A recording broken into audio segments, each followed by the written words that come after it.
Assalamualaikum dan salam Malaysia Madani. Anda bersama saya Nur Zamri dalam berita semasa.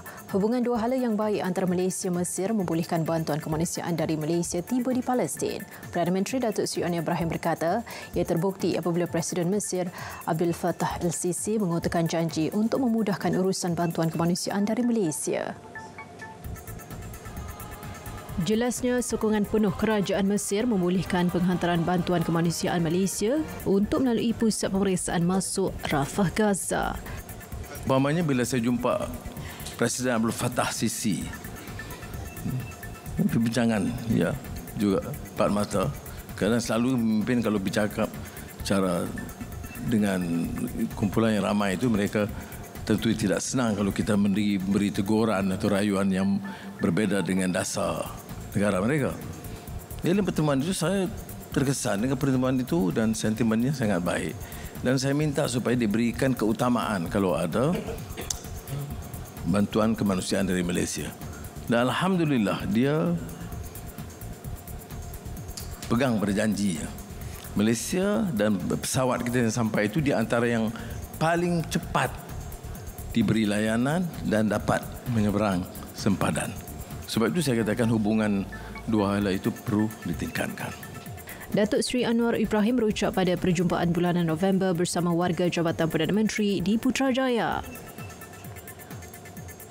Baik, ini perkembangan banjir di dua negeri. Dua lagi pusat pemindahan sementara PPS dibuka di Selangor menjadikan keseluruhan 7 setakat pagi ini bagi menempatkan mangsa banjir di Sepang, Hulu Langat dan Subang Jaya. Menurut info bencana Jabatan Kebajikan Masyarakat, 579 penduduk terjejas daripada 157 keluarga dipindahkan ke 7 PPS berkenaan.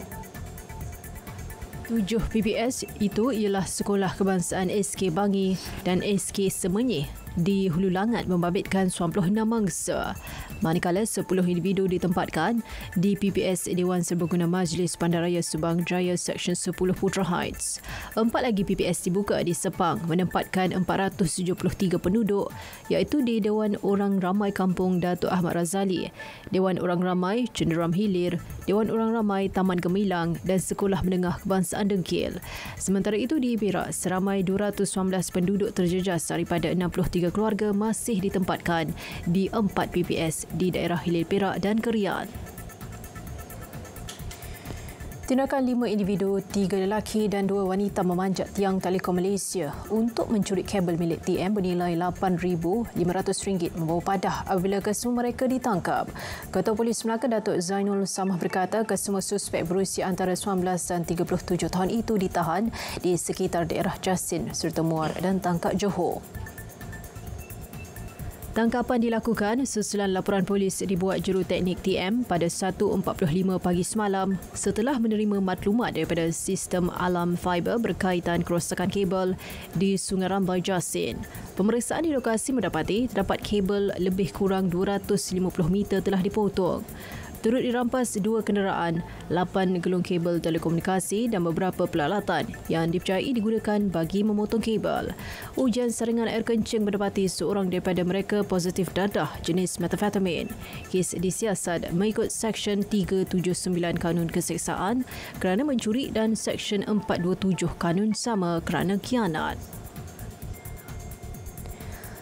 Lebih banyak guru kontrak akan dilantik bagi mengisi kekosongan jawatan itu ketika ini. Ketua Pengarah Pendidikan Datuk Khairuddin Ghazali berkata, perkara itu sememangnya menjadi antara perhatian KPM selain menawarkan penjawatan tetap bagi grade DG41 kepada 9,592 guru yang dilantik baru-baru ini. Tambah beliau, KPM kini sedang melatih guru-guru di Institut Pendidikan Guru dan pada masa sama sedang menambah baik kaedah untuk mendapatkan guru option-option tertentu.